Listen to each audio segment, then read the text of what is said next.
Hello foodies, this is Faisal from and cook. আশা করছি আপনারা সবাই অনেক বেশি ভালো আছেন। আজকে আমি আপনাদেরকে তৈরি করে দেখাবো চাউমিন, আর স্পেশালি এই ভিডিওতে আমি আপনাদের সাথে চাউমিন রান্নার কিছু খুঁটিনাটি বিষয় দেখানোর চেষ্টা করব, যেমন কী ধরনের নুডলস দিয়ে আপনারা চাউমিনটাকে রান্না করবেন। পারফেক্ট আর টেস্টি একটা চাউমিন রান্না করতে আপনাদের কি কি ইনগ্রেডিয়েন্ট অথবা সস দরকার, আর তার সাথে আরও কিছু টিপস অ্যান্ড ট্রিক্স শেয়ার করব, যেটা ফলো করে আপনারাও বাসায় রেস্টুরেন্টের মতোই পারফেক্ট চাউমিন বানাতে পারবেন। সো আর কথা না বাড়িয়ে let's go to my kitchen and cook. So chowmein রান্নার জন্য সবার প্রথমে আমার এখানে লাগছে নুডলস, আর আজকে এই রেসিপিতে আমি এই ড্রাগন ব্র্যান্ডের নুডলসটাকে ব্যবহার করব। নর্মালি কিন্তু চাইনিজ রেস্টুরেন্টগুলোতে হাতে বানানো এক ধরনের নুডলস ব্যবহার করা হয়, তবে আপনারা যদি এই ড্রাগন নুডলসটা ব্যবহার করেন আর আমার রেসিপি ফলো করে চাউমিনটা বানান, তবে আপনাদের চাউমিনটাও কিন্তু একেবারেই রেস্টুরেন্টের মতো পারফেক্ট হবে। আর এই নুডলসটা কিন্তু আপনারা তুলনামূলক অনেক কম দামে যে কোনো বড় মুদি দোকানেই সহজেই পাবেন। এই নুডলসের একটা বিশেষত্ব হচ্ছে এই নুডলসটা কিন্তু অন্যান্য নুডলসের তুলনায় কিছুটা মোটা। সো নর্মালি কিন্তু চাউমিনটা রান্না করতে হয় একটু মোটা টাইপের নুডলস দিয়ে, আর আপনারা যদি চিকন টাইপের কোনো নুডলস দিয়ে এই চাউমিনটাকে রান্না করেন সেটাতে কিন্তু রেস্টুরেন্টের লুক কখনোই আসবে না। তবে আপনারা যদি এই নুডলসটাকে খুঁজে না পান, সেক্ষেত্রে স্প্যাগেটি দিয়েও কিন্তু আপনারা এই চাউমিনটাকে রান্না করতে পারবেন। সো সবার প্রথমে আমি নুডলসটাকে সিদ্ধ করে নিচ্ছি, আর সেজন্য একটা প্যানে আমি পর্যাপ্ত পরিমাণ পানি নিয়ে নিয়েছি। এবার আমি পানিতে 1 চা চামচের মতো লবণ দিয়ে দিচ্ছি, সাথে অ্যাড করে দিচ্ছি সামান্য পরিমাণ তেল। সামান্য নেড়েচেড়ে মিশিয়ে নিচ্ছি। তেলটা ব্যবহার করার ফলে কিন্তু এই নুডলসটা আর স্টিকি বা আঠালো হয়ে একটার গায়ে আরেকটা লেগে থাকবে না, অর্থাৎ নুডলসটা কিন্তু বেশ ঝরঝরে হবে। পানিটা যখন ভালোভাবে ফুটতে শুরু করবে তখন আমি প্যাকেট থেকে প্রায় অর্ধেকটা পরিমাণ নুডলস পানিতে দিয়ে দিচ্ছি, আর এই নুডলসের পরিমাণ প্রায় 150 থেকে 200 গ্রামের মতো হবে। এবার আমি নুডলসটাকে সামান্য নেড়ে চেড়ে দিচ্ছি। আপনারা যখন রেস্টুরেন্টে চাউমিন অর্ডার করেন তখন কিন্তু আপনারা খেয়াল করে থাকবেন যে চাউমিনের নুডলসটা কিছুটা লম্বাটে টাইপের হয়। সো সিদ্ধ করার সময় নুডলসটাকে এখানে ভাঙার কোনো দরকার নেই। এখানে কিন্তু আমি এই নুডলসটাকে প্রায় 90%-এর মতো সিদ্ধ করব, আর নুডলসটা যখন আমি ভাজবো তখন বাকি 10%ও রান্না হয়ে যাবে। আপনারা কিন্তু নুডলসটাকে চেক করে দেখতে পারেন যে নুডলসটা প্রপারলি সিদ্ধ হয়েছে কিনা। এখানে নুডলসটাকে এমনভাবে কুক করতে হবে যেন নুডলসটা প্রপারলি সিদ্ধ হয়, বাট এটা একেবারেই নরম না হয়ে যায়। আর আপনারা যে ব্র্যান্ডের নুডলসটা এখানে ব্যবহার করেন না কেন, প্রতিটা ব্র্যান্ডের নুডলসের প্যাকেটেই কিন্তু এর কুকিং টাইমটা দেয়া থাকে। সো সেই কুকিং টাইমটা আপনারা ফলো করবেন। আমার নুডলসটা কিন্তু এখানে সিদ্ধ হয়ে গেছে, সো আমি এবার এটাকে তুলে নিচ্ছি। একটা চালনির সাহায্যে আমি নুডলসটাকে ছেঁকে নিচ্ছি।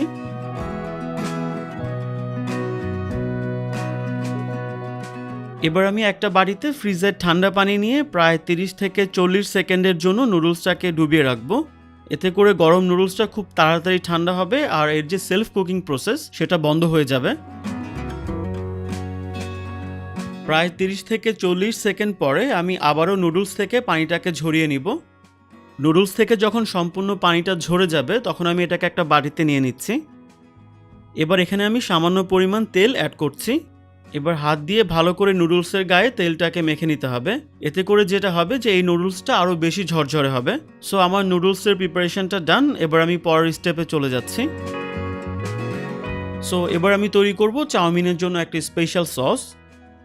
সবার প্রথমে আমি নিয়ে নিচ্ছি 2 টেবিল চামচ টমেটো সস,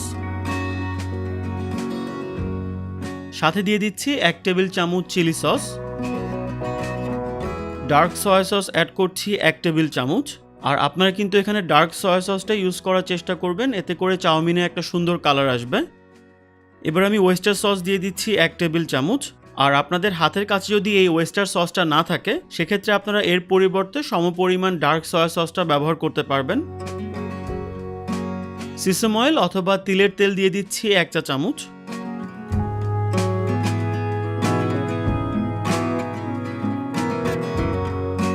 সাথে অ্যাড করছি হোয়াইট ভিনেগার বা সাদা সিরকা 1 চা চামচ।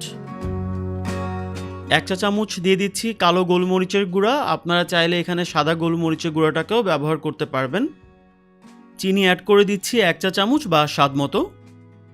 কর্নফ্লাওয়ার অ্যাড করে দিচ্ছি 1 চা চামচ। সবশেষে আমি অ্যাড করে দিচ্ছি প্রায় 1 টেবিল চামচের মতো পানি। এবার সব কিছুকে ভালো করে মিশিয়ে নিলেই কিন্তু চাউমিনের স্পেশাল সসটা রেডি হয়ে যাবে।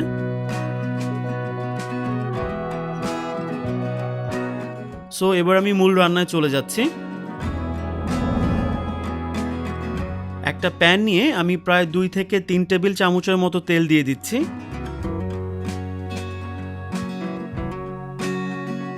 তেলটা গরম হলে আমি এর মধ্যে 2 টেবিল চামচ মিহি কুচি করা রসুন দিয়ে দিচ্ছি। রসুনটাকে সামান্য ভেজে নিচ্ছি। রসুনটাকে সামান্য ভেজে নিয়ে আমি এখানে 150 গ্রামের মতো হাড় ছাড়া মুরগির মাংস দিয়ে দিচ্ছি। আর মুরগির মাংসটাকে আমি ছোট ছোট টুকরা করে বাইট সাইজ করে কেটে নিয়েছি। এবার আমি মুরগির মাংসটাকে হাই হিটে কিছুক্ষণ ভেজে নিব। চাইনিজ রান্নাটা কিন্তু নর্মালি হাই হিটে করতে হয়, সো আপনারা চেষ্টা করবেন চুলার আঁচটাকে যতটুকু সম্ভব বাড়িয়ে এই রান্নাটা করতে। 3 থেকে 4 মিনিট চিকেনটাকে ভেজে নেওয়ার পর এবার আমি এখানে দিয়ে দিচ্ছি 2টা ডিম।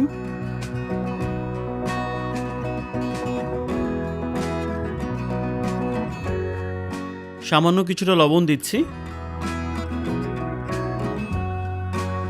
ডিমটাকে সামান্য ভেঙে নিচ্ছি। ডিমটা যখন একটু শক্ত হবে তখন আমি চিকেনের সাথে ডিমটাকে আরেকটু ভেজে নিব। এবার এখানে আমি দিয়ে দিচ্ছি 2টা মিডিয়াম সাইজের পেঁয়াজ কুচি। পেঁয়াজটাকে আমি ছোট ছোট করে কুচি করেছি। 3 থেকে 4টার মতো অ্যাড করে দিচ্ছি কাঁচা মরিচ। অ্যাকচুয়ালি আপনারা কতটুকু ঝাল খেতে চান তার উপর ডিপেন্ড করে মরিচের পরিমাণটা আপনারা বাড়িয়ে বা কমিয়ে দিতে পারেন। এবার আমি এখানে দিয়ে দিচ্ছি 1/2 কাপ গাজর কুচি, আর এটাকে আমি জুলিয়ান করে কেটে নিয়েছি। চিকন করে কাটা বাঁধাকপি অ্যাড করে দিচ্ছি প্রায় 1/2 কাপ। এবার আমি সবগুলা সবজিকে প্রায় 2 থেকে 3 মিনিটের মতো ভালো করে ভেজে নিব।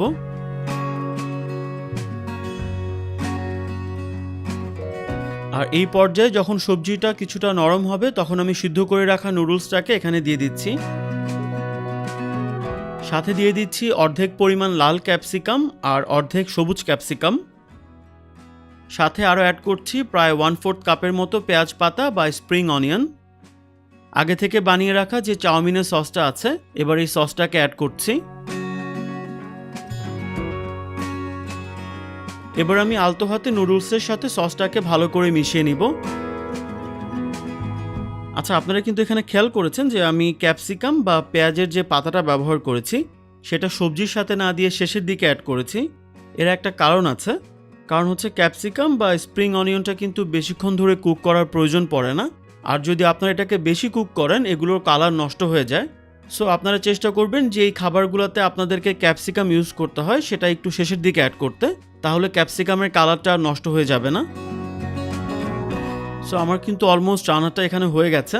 আর আমি লবণটাও চেক করে দেখেছি, লবণটাও ঠিক আছে। তবে যদি প্রয়োজন পড়ে আপনারা চাইলে এখানে কিছুটা লবণ অথবা টেস্টিং সল্ট অ্যাড করতে পারবেন। সো চাউমিনটা রান্না হয়ে গেছে, এবার আমি এটাকে সার্ভ করব।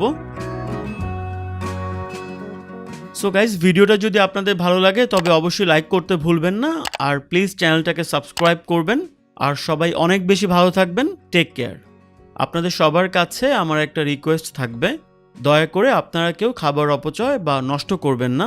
Food is life, please don't waste food.